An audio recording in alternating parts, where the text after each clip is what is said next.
Сега ще ви покажа един виджет за много бърза навигация.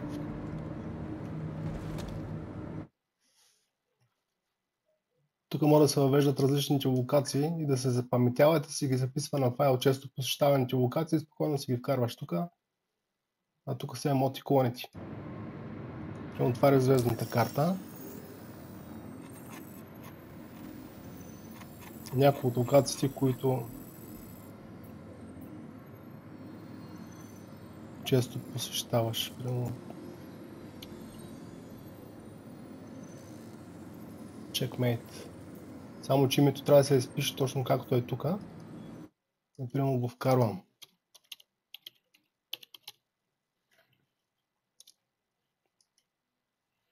Сега тази локация е запаметена.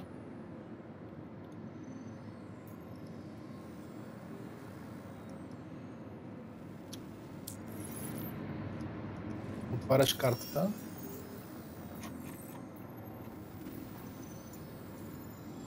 Checkmate, той веднага позиционира.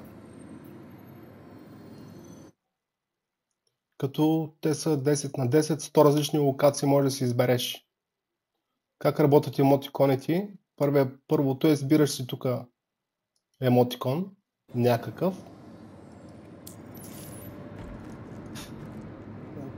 Бързо го изпълнява. После можеш да избереш някакъв друг. Примерно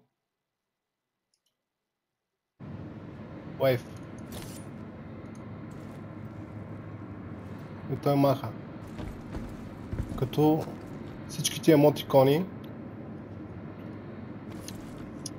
могат да се изпълняват с гласови команди.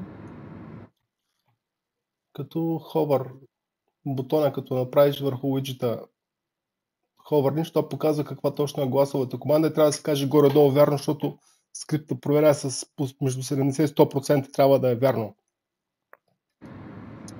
Примерно казваш ела насам. И той го вика. Малко фитнес.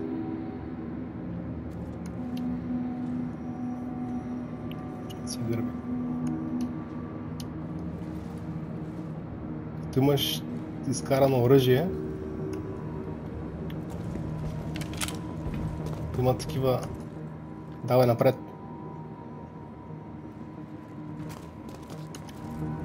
Давай наляво.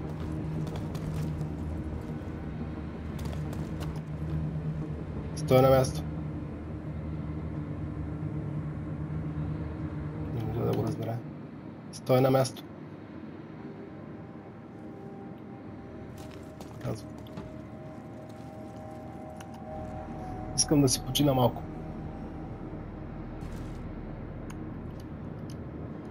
Седна. Човечето. Само че това, за да работи, трябва чата да е отворен, защото това пише в чата. Все едно натискаш и пишеш Wave и то ще изпълни.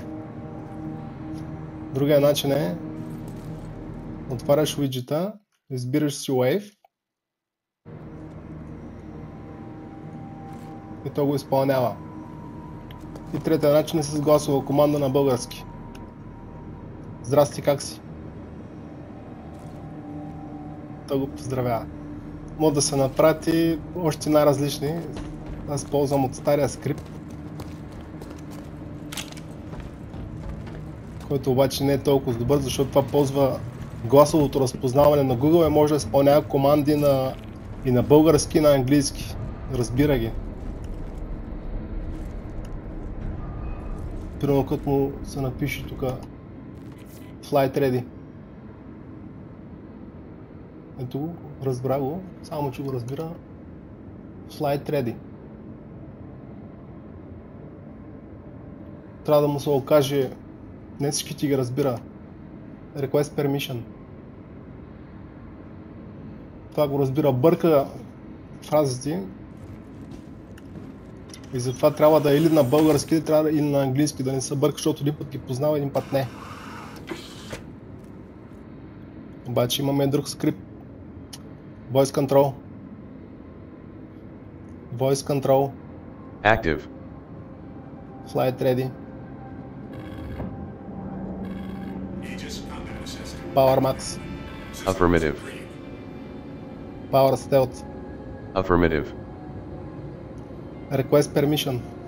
Affirmative.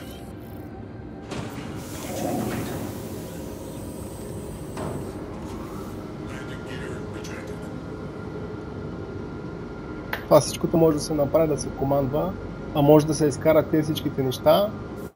Ето тук на уиджета. Ето примерно сега искам да отида на Pyro 5. Вече ми е вкарано като дестинация. Само цъкам на Pyro 5. Отварям картата. Pyro 5 в момента само че абстрактив трябва да се отдалеча.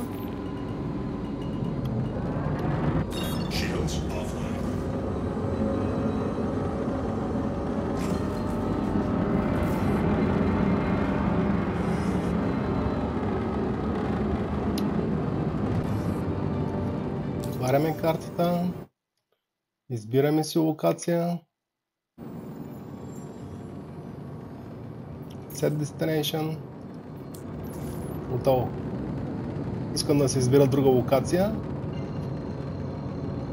Отварям картата. Ако имам вкарана, направо ще го избере.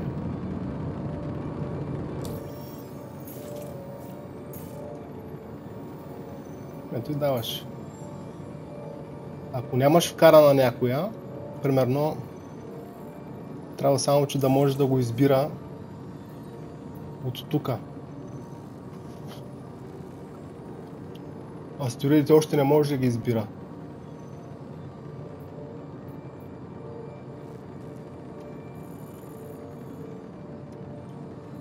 Това е Пир L2 примерно, което е. Него няма да го приемем, мисля, а Монокс ще го приеме, да видим. Пир.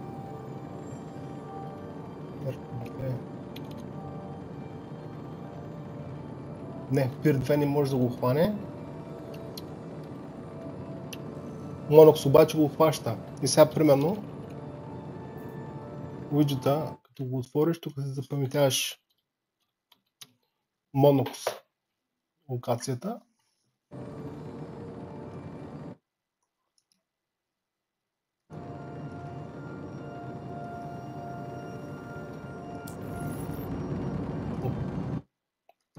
Тя е запаметена, отвъж тук, отваряш, избираш си Монокс, автоматично се затваря, слагаш, хоп, избрано е. Супер лесно, могат да се вкарат 100 най-различни тук, като за гласовите команди може да се вкарат най-различни, не само за емотиконите ми, тук мога да направя за всичките видове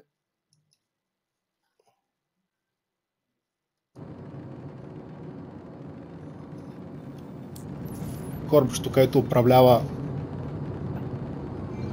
всичките видове режими. Power toggle. Affirmative. Flight ready.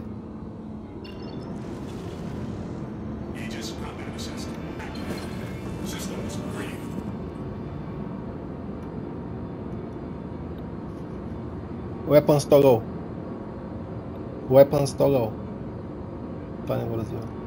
Engines toggle. Affirmative. Shields toggle. Shields toggle. Affirmative. Shields toggle. Affirmative. Flight ready. Engines toggle. Affirmative.